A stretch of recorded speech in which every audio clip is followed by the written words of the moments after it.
good tunes. Gotta love it. Anywho, yo. I am Dontro Detroit, aka Bobblehead. You see it on the screen. And just to give you a little bit about myself, what's going on. I've been a podcaster for quite some time, but I've taken a break for quite some time.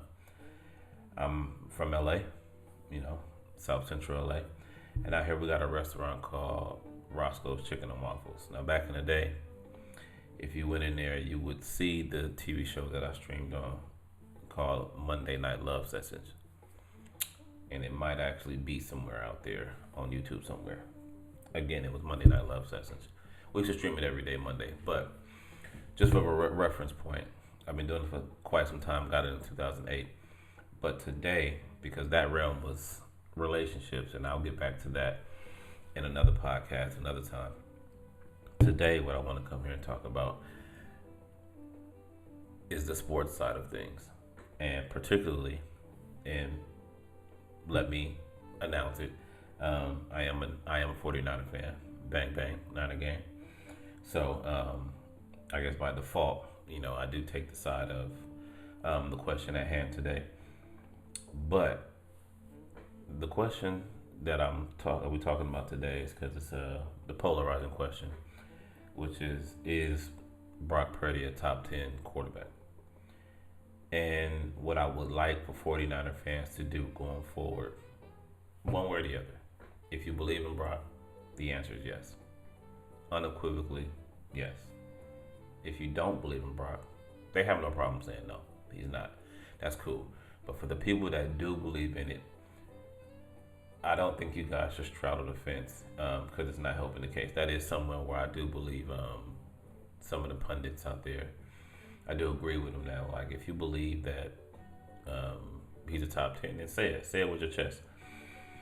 And they had the owners meeting recently, and I know that there's a lot of commotion going on because Jed York gave the caveat of having Kyle Shanahan and all the players around him or whatever, and so that stirred people up. And particularly the main reason why I actually started this podcast today, because I was okay with just listening to all the rhetoric, letting it go. But today, when I was watching one of the shows on FS1, the early morning shows, it got a little agitating, if I must admit, because the theme of how I want to talk about it today and behind it is duplicity. I think there are a lot of duplicitous people in the media that talk one way to serve their purpose and then talk against it to serve another, and the things are the same. So let's just hop right into it, all right, in my explanation of it, because this is my initial video, and I want to make it short and sweet if possible. So is Brock Purdy a top 10 quarterback? And I'm going to explain why I think he is, and then mention some of the things that I heard today as to why I think the media is being a bit semantic or duplicitous in which the manner that they speak of it. So for me, that's most important, as a former football player, as a coach, and somebody who coaches kids a lot, Pop Warner, high school, junior college, semi-pro. What's important to me is the film, because the film don't lie. Anybody knows play sports know the film don't lie. The film doesn't lie on Brock Purdy. When you put his film up against anybody else's film, throw for throw, he can throw it all across the yard. He's throwing deep outs. He's rolling right, throwing left, throwing right, throwing deep. He's obviously very accurate, short, intermediate. Matter of fact, I would say the one knock on Brock is the fact that he refuses to check down. And if he would check down a lot more, then he would alleviate some of the hits that he does take, because our offensive line has been horrendous. But first and foremost, the film. The accuracy. He's one of the most accurate quarterbacks, and he always has been. dating back to high school when he was Mr. Arizona, dating back to Iowa State when he came in and turned that entire program around, and starting from the preseason since he took his very first snap as a Niner, he's been one of the most accurate quarterbacks. Another reason I think he's a top 10 quarterback. Mobility. Brock did a lot at Iowa State. He was very mobile, ran a lot of option there.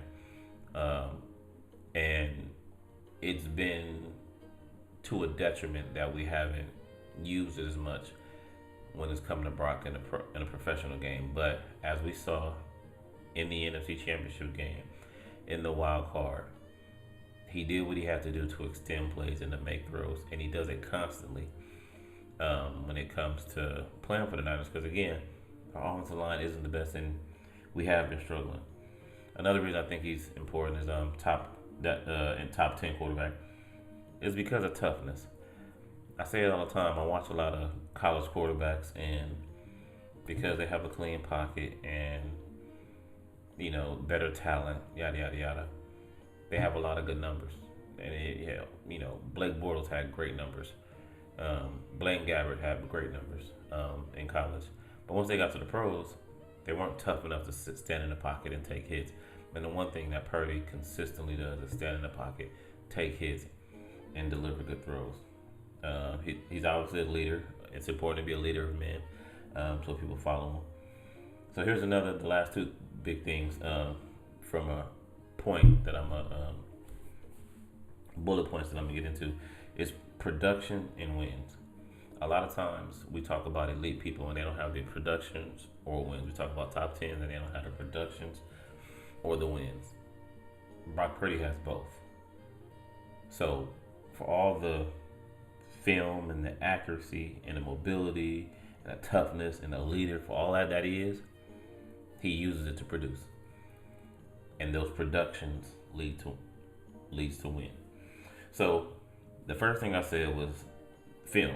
And so let's get into the film. When you watch Brock's film, there's not a person. Well, let me start from the beginning. Brock's sole job is to pass the ball, and he should not be belittled, denigrated, or points dinged because he's smart enough to process where the ball should go in order for him to not throw a late strong-arm pass or to have to scramble as much as other people who don't read defenses as well. So he shouldn't get penalized for being so smart, processing so well that he throws the ball ahead of time in the windows and throws people open. Thus, he doesn't run as much because he's getting the ball out quicker than everybody else. But when it comes to Brock's film, he throws over the linebacker and under safeties more than anybody that I know. He does this getting hit. He does this in a clean pocket. He does it on the move. He does it when he's up. He does it when he's down. He does it in the most pressure-packed moments. It doesn't matter. He is consistent at doing this. He's the most consistent and the most repetitive at what we call long handoffs in football. Sometimes you'll get a pass that's so perfect, you'll say, I couldn't hand it to him any better. Watch a lot of Brock's film, and it doesn't matter whether he's getting hit, whether he has a clean pocket, whether he's being hurried, whether it's cluttered, no matter what. He throws the ball on a dime, consistently putting people in position to catch and run with it where they don't have to break stride. And as a receiver trying to catch a ball, that's big because a lot of times you got to catch the ball, protect yourself, protect the ball, get upfield, protect the ball, get down, whatever the case may be. And so if the ball's getting there to you in a proper time, in a proper way, then that's all that matters. So I also want to bring up the fact that, or talk about the people that Brock lost. For context, right? Because a lot of what I'm saying is framed around the early morning shows on FS1, right? And so a lot of people talk about how Brock has had a bad year because he couldn't elevate people. Now, first off, Brock threw for 3,700 yards. And so if that's a bad year, then we know he's great. We know he's top 10 because that 3,700 yards is looked at as a down year and not something that he is supposed to do or that's average or run of the mill for him. 37 yards is a down year for him. We all agree with that. However, he lost the team. We had Debo in and out. CMC was in and out, mostly gone. Trent was in and out. Fred played hurt. Greenlaw was gone. Hufanga was out. We had the lineman from Philly. He was out. I couldn't really think about it. And any Niner fan that remember the two Rams game and the two Cardinal games know that we lost unnecessary games that we were winning, and that's in the games that Brock was doing his job. Now again, as I said, Brock's job as a top 10 quarterback is to throw the ball and to put the ball where it's supposed to be. Ronnie Bell drops a ball in a Rams game, and it's not his job, Brock's job, to catch it because he can't. He can only throw it. So when I hear people talk about that he's not elevating people, of course he is. But now remember, the whole point of this is about duplicity. I feel that people are being duplicitous. Brock, let me see, 1, 2, 3, 4, 5, 6, 7. I named you 7 people that Brock lost. And he was able to throw for 3,700 yards. And most of those people for him were on offense that directly affected him. Last year, Josh Allen threw for 4,300 yards. He lost Stephon Diggs. And then he threw for 3,700 yards this year. With the leading rushing touchdown leader on the squad, who also went for 1,000. And by committee, I believe they also, because he went for 1,000, I believe by committee, that backfield rushed for about 1,500. He lost a receiver and he dropped down to 3,700 yards. Brock lost several people and went down to 3,700 yards and was still efficient. And it would have been more. On top of that, this is another year where he only played 16 games where they chose to sit him. Last year they sat him because we clinched. This year they sat him because they wanted to pay him and didn't want to risk him to injury.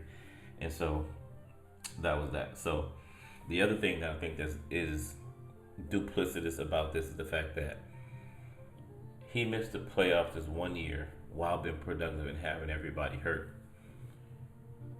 Joe Burrow has had his cast of characters the last 2 years and has missed the playoffs.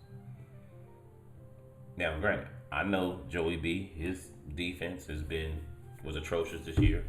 They were quasi-decent last year. But Joe missed the playoffs. So, 2 years in a row. And so, by no means should Brock be scapegoated or talked about as a bad quarterback, and Joey B is just walked because he went to the Super Bowl and got over and beat Mahomes at once. That's not how it should work. Because either you're good enough to elevate your team or you're not.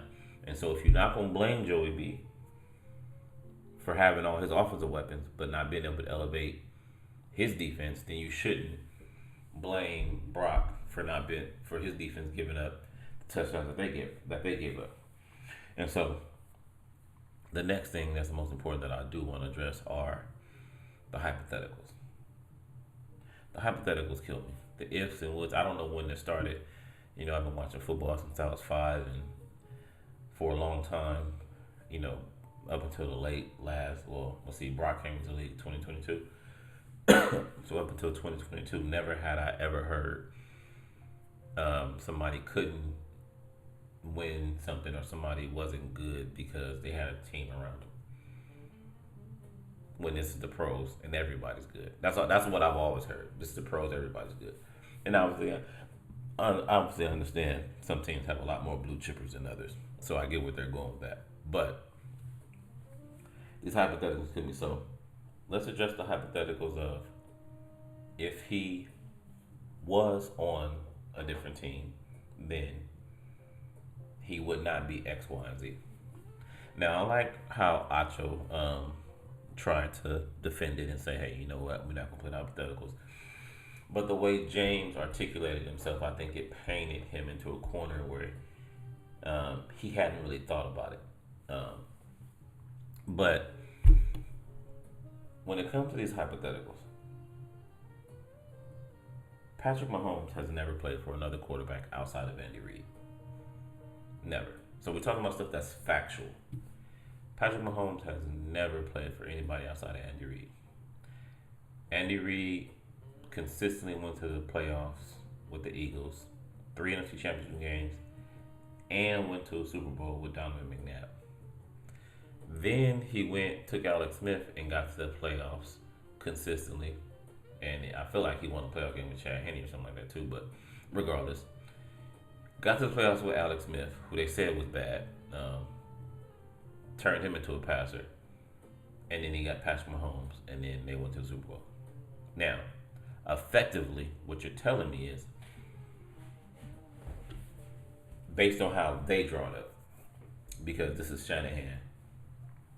If Andy Reid has already went to a Super Bowl without him and continuously went to NFC championships without Patrick, and that was in the NFC, and then in the AFC he came over and dominated as well and was consistently in the playoffs, well then that makes him 2 games better than Alex Smith, 1 game better than Donovan McNabb.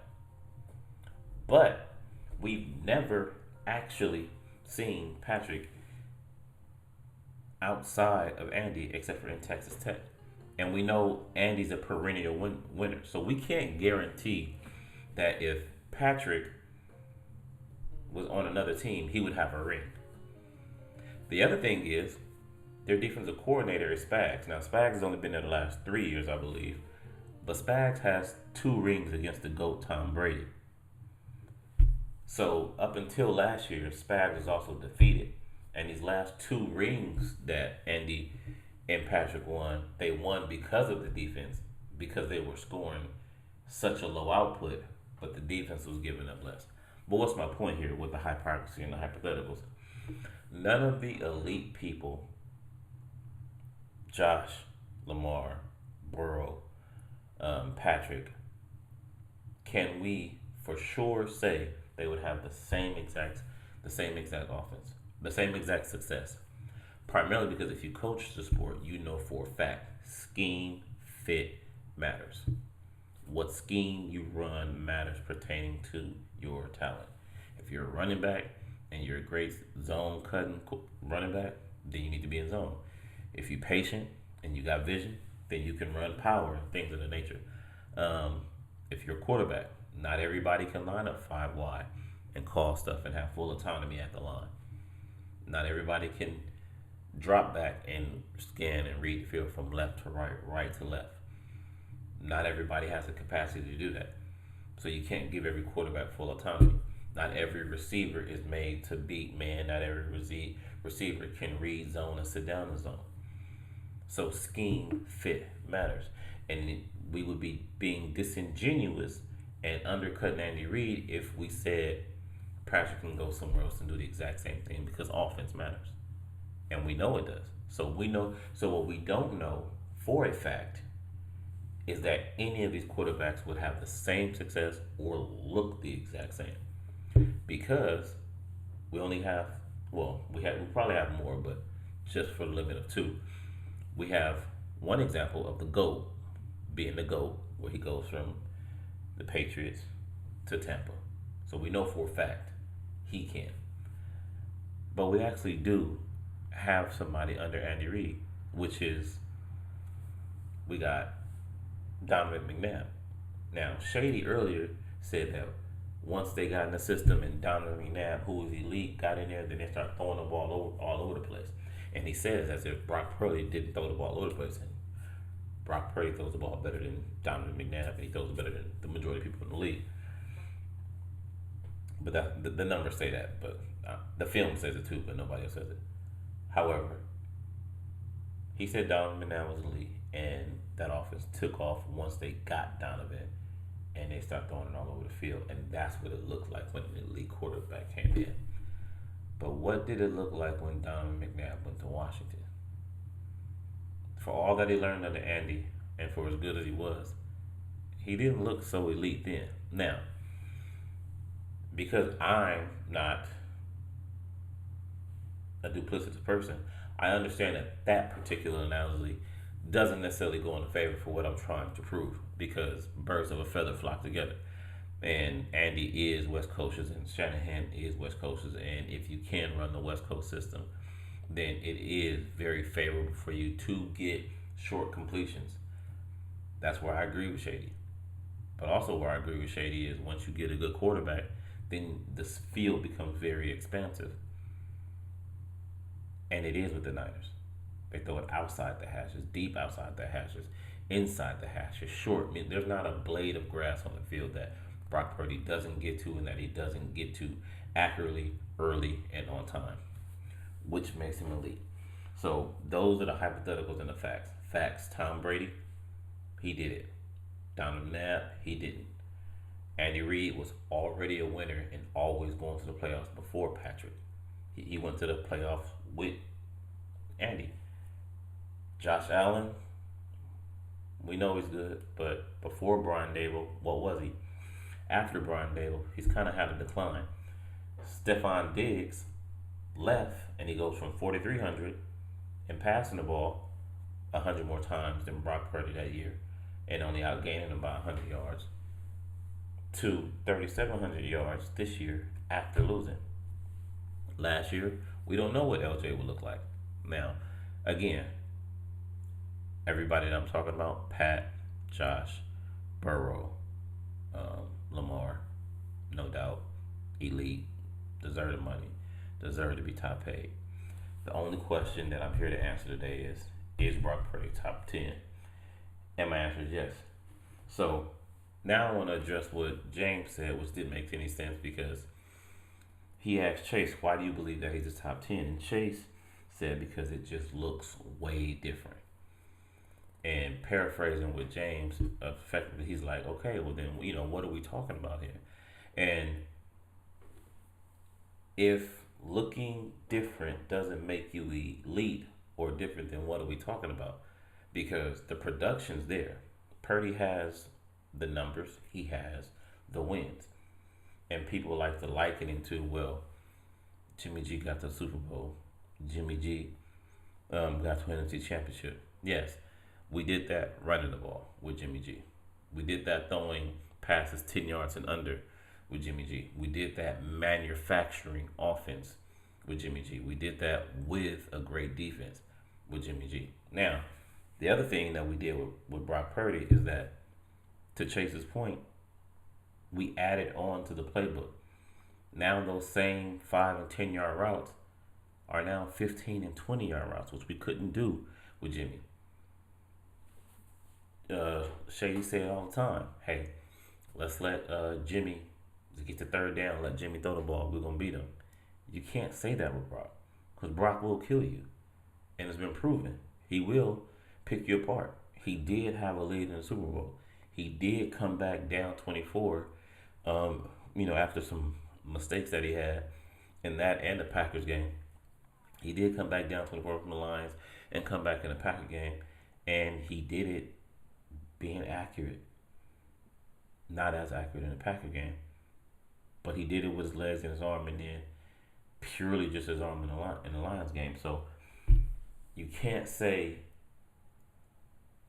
nobody can do it, or people are elite because of how they do it. And then when Chase brings up, it looks completely different than what he's doing, the way that Jimmy was doing, then you pay it in mind and say that it wasn't different, because that's just being disingenuous. And again, it's being duplicitous.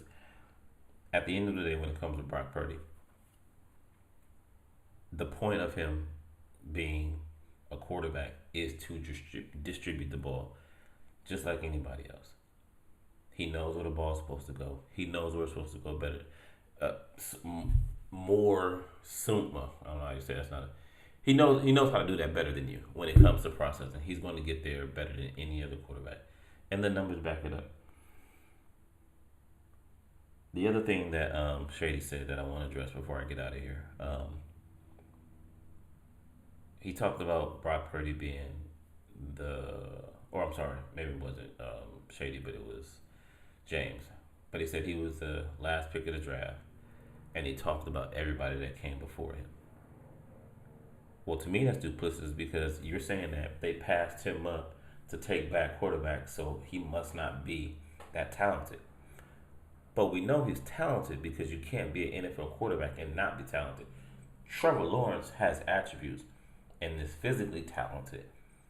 But Brock can play the position and is talented as well, physically and mentally. So how do we praise Tom Brady in one breath, and he was a 6th-round pick, 199th overall, and we know how great he is and how great he's became, and everybody overlooked him, and he was 6'5", he had the strong arm, and nobody looked at him. But then we look at Brock, because he's 6'1", or whatever the case may be, smaller stature, 6 feet, 6'1", and he's the 7th-round pick, and you bring up the fact and say that, oh, they drafted Kenny Pickett and X, Y, and Z before him, so clearly he's not this. No, clearly what Brock is an elite quarterback.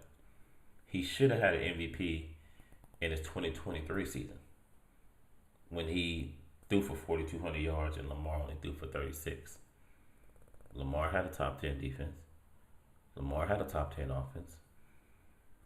Bills always have a top 10, top 15 offense, top 10, top 15 defense. It's not like Brock is the only person out here. And so, is Brock Purdy a top 10 quarterback? Yeah. And if you believe it, say yeah. Now, if you don't, and you're a Niner fan, say no. I get it. But the film is always going to prove you wrong time and time again.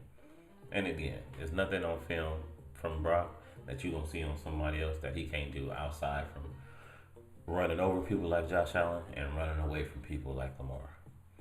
Everything else is in his wheelhouse, and everything else he consistently does on a consistent basis. But yeah, that's my Brock Purdy spiel. Appreciate you all. I am Dontra Detroit, aka Bobblehead. This is my sports segment, and we'll be back another day. Peace.